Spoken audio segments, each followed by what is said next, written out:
may tambala na! At eto na sila, ang nag-iisang masugid na tagahanga ni Nicole Yala, Chris Chuper! Kasama ang nag-iisang die-hard fan ni Chris Chuper, Nicole Yala!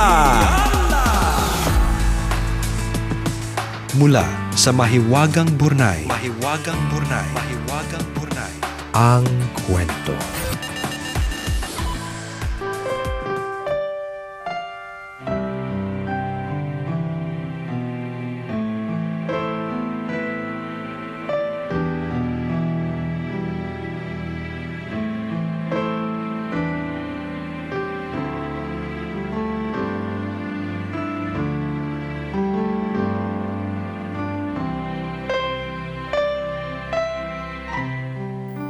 Magpapasko na naman.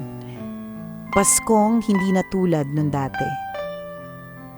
Paskong hindi na kami kumpleto. Paskong puno ng pangungulila. October 28, 2010, nang mamatay ang Kuya Zaldi ko. Hindi na siya nagising mula sa pagkakatulog.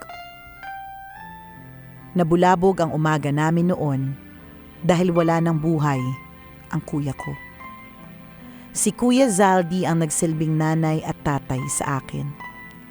Tagalaban ng damit ko, tagaluto ng pagkain ko, tagapag-alaga sa akin tuwing may sakit ako. At kahit na nga nung nakapag-asawa na ako, siya pa rin ang tagapag-alaga ng anak ko. Sobrang sakit kasi magpapasko pa naman, pero inagaw na siya ng kamatayan sa akin. December 24, 2011. Alas 2 ng madaling araw. Nagising naman kami sa sigaw ng asawa ni Kuya Kaloy. Inaatake daw sa puso ang kuya namin. Isinugod namin siya agad sa ospital. Habang nire-revive ng mga doktor ang Kuya Kaloy ko, parang nakikita ko si Kuya Zaldi ko. Sa kaparehong kama na yon ng emergency room naratay si Kuya Zaldi ko. Sa mismong kamang yon idineklara ng doktor na patay na siya.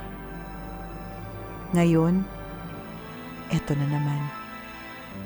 Si Kuya Kaloy naman. 5 a.m. sinabi na ng doktor na wala na si Kuya Kaloy. Namatay siya na may iniwang asawa at anak. Araw ng Pasko pero may nakaburol sa bahay namin. Paskong hindi namin malilimutan. Paskong punong-puno ng pangungulila. Pakiramdam ko noong mga panahon na yon, nag-iisa na lang ako. Pakiramdam ko wala nang tutulong sa akin pag kailangan ko ng tulong. 2 kuya ko na ang magkasunod na kinuha sa akin. Noong mga panahon na yon, nagtanong ako kung naging masama ba akong anak. Bata pa lang kasi ko nung iniwan ako ng mama ko. Naranasan ko ring maabuso ng mga taong akala ko ay aalagaan ako. Tapos ngayon naman, kinuha niya ang mga taong nagmamahal sa akin ng totoo. Mabuti na lamang at laging nasa tabi ko ang asawa ko. Pilit niya akong kino-comfort, pinaiintindi sa akin na lahat tayo ay magwawakas. Nagkataon lang na nauna ang mga kuya ko. Taon-taon tuwing tutuntong ang buwan ng October, nakakaramdam na ako ng kakaibang lungkot. Hindi ko maiwasang maalala ang Kuya Zaldi at Kuya Kaloy ko. Ilang taon na ang lumipas pero sariwang-sariwa pa rin ang sakit ng kanilang pagkawala. Sa darating na Pasko, muling mananariwa ang sakit. Ngunit akin ring sasariwain ang matatamis na araw na nakasama ko sila.